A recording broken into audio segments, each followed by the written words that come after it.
ویدیو صدم اما آموزش اسموتی توت فرنگی. با من تا آخر این ویدیو همراه باشید تا بهتون یاد بدم چجوری اسموتی توت فرنگی رو بعد از 100 برنامه درست کنید. سلام همه شما دوستان عزیز من در عرف کافه. من عرفان هستم و این 100مین برنامه‌ایه که در این مجموعه براتون دارم میسازم. اعتراف میکنم که ساختن برنامه برای شما عزیزان برای من بسیار لذت بخش بوده و هر برنامه‌ای که براتون درست کردم پر از هیجان و پر از انرژی جلوی این دوربین اومدم. هر بار که جلوی این دوربین نشستم تلاش کردم حال خوب خودم رو و همینطور اطلاعاتی که قبلا به دست آورده بودم، مهارت‌هایی که قبلا آموخته بودم، مهارت‌هایی که رفتم یاد گرفتم، تحقیقاتی که رفتم انجام دادم تا بتونم وقتی که جلوی این دوربین میشینم اونها رو با شما به اشتراک بذارم. همونطوری که قبلا هم خدمتتون عرض کرده بودم، با نزدیک شدن به فصل گرما و تابستون تلاش میکنم که نوشیدنی‌های سرد رو بیشتر بهتون آموزش بدم و امروز یک اسموتی بسیار پرطرفدار که اسموتی توت فرنگی هست رو بهتون آموزش خواهم. من خودم این اسموتی رو بسیار دوست دارم و هر بار که درستش میکنم از خوردنش بسیار لذت دارم. شما هم یادتون نره که هر بار که این اسموتی رو درست کردیم توی اون لحظه شیرین زندگیتون یادی هم از من بکنید. دمتون گرم. خب هرچی که گفتم کافیه. فقط این نکته رو بگم که با سابسکرایب کردن کانال من عرف کافه به راحتی و به صورت مجانی میتونی کلی دستورالعمل خوراکی ها و نوشیدنی خوشمزه رو یاد بگیری. پس عجله کن.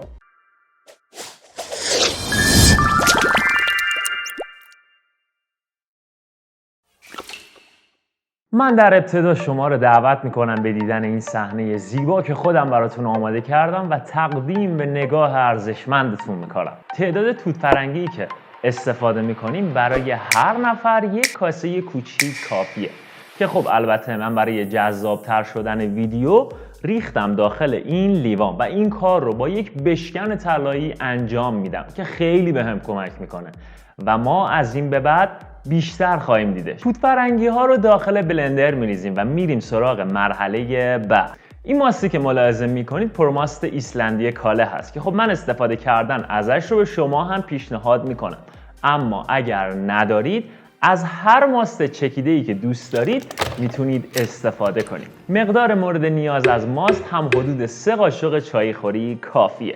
من به صورت کلاسیک به این اسموتی 3 قاشق چایخوری شکر اضافه کردم که شیرینی ملایمی به ما میده.